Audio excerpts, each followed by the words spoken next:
All right, welcome back to The Big Show. It's Alex Belfield in the morning. Now then, we've got a Hollywood legend for you now. Ray Winstone is the guy that everybody knows, of course. He was in Sexy Beast, and he is a sexy beast. He's also nil by mouth, of course. Born in Hackney, he's the East End lad that everybody seems to like to watch on the TV, and he joins us now. How are you, Ray? I'm all right. I thought legends were only people that were dead. Well, there is that, but I thought I'd stick it in anyway. Listen, is it fun being you? Because this is the way I see it. The ladies think you're sexy. The guys think you're cool, and Hollywood likes you. I don't have one of any of those. Nothing. Well, it can't be bad, can it? Hey, for a 53-year-old fat boy. Did you ever think it was going to happen? Because when I look at your history, I mean, there was a point when you could just be a fat old bloke like me, opposed to a Hollywood movie star. Yeah, well, yeah. I mean, it's, one thing happens like nil by mouth, and you work with someone like Gary Oldman, and then things take off, and you need that stroke of luck. If Gary hadn't have wrote nil by mouth and he didn't want me to do it, then I probably wouldn't be sitting here talking to you today, Listen, I'm going to give you a compliment, but you might take it as a bit of an insult. Now, I mean it well. Is your greatest skill the fact that it doesn't look like you're acting?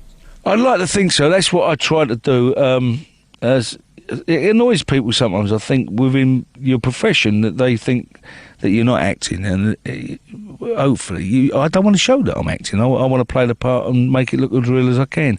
It doesn't always work out that way, but that's what I try to achieve anyway, and that's what I kind of think it is. What is it about you? Is it the voice ladies like? As you can hear from mine, it's like a chain coming off a motorbike, yet you've got the butch, gravelly voice that the ladies seem to love. Oh, I don't know. It's an age thing, I suppose. I always had a squeaky voice, I thought. I don't know. Have you been auto-tuned? I don't think so. What's it like when you get over in the States? Because I think for any actor, they'll secretively tell you that they're very happy working at the RSC and working in London in the West End, but actually when the phone rings and they get offered LA, they're never more excited. I think it's probably true. I mean, I love going to work there. I obviously don't want to live there. It's like living above the shop. But I mean, anyone to me, I go there. I got mates there, and it's beautiful. The weather. Your kids got a great life when you're there and you're working. It's fine, and I love every moment of it. And be a liar to say I didn't, but I wouldn't want to live there for the reasons of you've got family here, and this is my way of life being here. And there's nothing better than getting off the plane or looking out the window as you're about to land and seeing the green fields of England. Seems to me, and this is what I've taken from many interviews of seeing you over the years, is that you don't take it that seriously. It's a job, it's show business, it's nonsense, and it's not suicidal when you don't get the gig. No, it's not suicidal when you get the gig, but I do take it seriously. It's, you'd have to take it seriously because it's a job of work, and it's a job that I love doing. And if you turned up and you didn't professionally take it seriously, then you wouldn't be employed, because you have a responsibility to the people you're working for, and you have a responsibility to the people you're working with. So, yes, I take it seriously, but I enjoy doing it. Tell me about the pampering, because here they throw a coffee at me about 10:30, and that's as good as it gets. Yeah. How well are you treated when you're flown over there?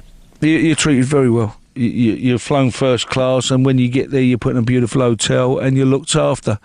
And that's just the way it is. It's not always like that. I mean, there's years ago when you wasn't looked after like that. It's almost like going to a Cannes Film Festival. If you're not in the festival, then it's hard work. If you're in the festival, you've got everything. It's the nature of the beast, I guess. I'll tell you, when I was doing Beowulf out there, I remember going into the Winnebago. The Winnebago was bigger than the flat I had at home. And they said, "Would you like anything, sir?" And I said, "What do you mean?" They said, "To drink, fruit." And I said, "I'd have some water." "Would you like it Evian? Would you like this?" I said, "No, just water. Just some water would be lovely. Very nice, And they said, "Is there anything else you'd like?" I said, "Yeah, I'd like a map." "Oh, okay, a map of LA. No, a map of the Winnebago, because I've got to find my way about." And that's something to get your head round, but I got to tell you that they are fabulous. When you're working for them, they're fabulous people, and they look after you so well. And there shouldn't be any crimes. There shouldn't be people moaning or screaming about it and getting above themselves, because you are looked after 100%. Have you ever been a script thrower where you've lost your rag with something on set and just walked off? Does that ever happen, No. or is that just in the movies? No. There's times you have your say, and, you might have the ump because you got a headache or something, but no, I've never done that. And to God, I hope, if I ever do, I hope someone gives me a slap. Yes, and you deserve it, I suppose, wouldn't you? And to be quite honest with you, I've very rarely seen that. very rarely seen it, you know. And tell me about meeting those around you who are way more famous than you are, and you're not doing so bad for yourself. Does that ever become normal? Yeah, I know what you mean. It's like turning up and seeing I remember on Last Orders when I'd done a film with, my heroes in a way, Bob Hoskins and Tom Courtenay and David Hemmings, to name but a few, Helen Mirren and Michael Caine, And I knew I was going to do the film. I didn't know who else was in it. And then I find out that lot are doing it. And there's a moment in me that goes, oh, how fantastic. And the other bit goes, but what if they're horrible? Yes. And I don't like them anymore. That kills that illusion of people you've watched since you was a kid. And then you meet them and, they're just like you, And it's... The good people normally are, though. The good people are normally don't throw their toys out the pram. It's the ones that are not very good, that do that. How do you stay so grounded? Because when we look at your Hackney upbringing in the East End, it's not exactly Monte Carlo, is it? You don't forget where you're from, and all my mates that's where they're from, from the East End of London, and be the same from a kid from Leeds or wherever they're from, If you remember that and you've still got your roots there, I think that keeps you grounded. I don't think your friends would, I don't think your friends allow you to be that way. My wife certainly wouldn't. I would get a clump if I started behaving like that. Is it still your job, Ray, to take the bins out?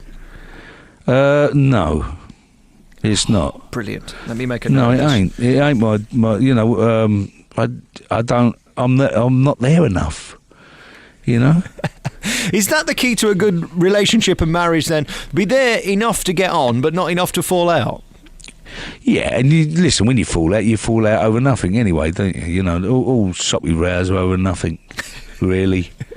What I mean? Because if you have a major row about something that's important, you ain't going to be there very long, are you? If you didn't have a row, you couldn't make up, could you? Listen, I better let you go. Ray Winstone, really lovely to talk to you, and thanks for coming on the programme. Thank you very much.